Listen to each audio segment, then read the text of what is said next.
Welcome to our channel. Today we how to register for Fiverr, complete guide step by step clearly. To register for Fiverr, start by opening your web browser. Type in the URL www.fiverr.com and hit enter.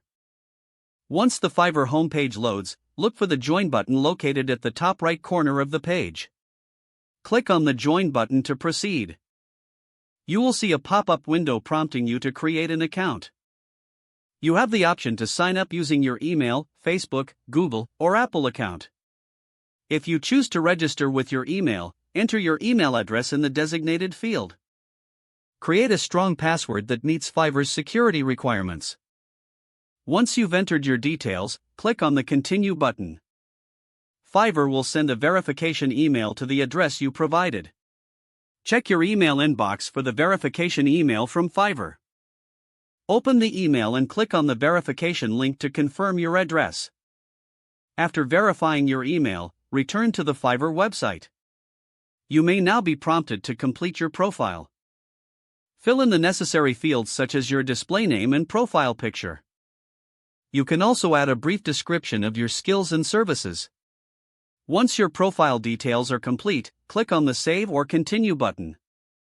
To finalize your registration, Fiverr may ask you to select your interests and skills. Select the options that best match your expertise.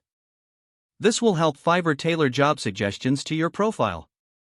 Once you've completed all steps, you'll be redirected to your Fiverr dashboard. Congratulations, you are now registered on Fiverr. Take a moment to explore the platform and familiarize yourself with its features.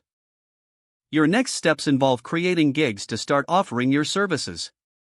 If the page does not load, refresh the browser or try again in a private or incognito window.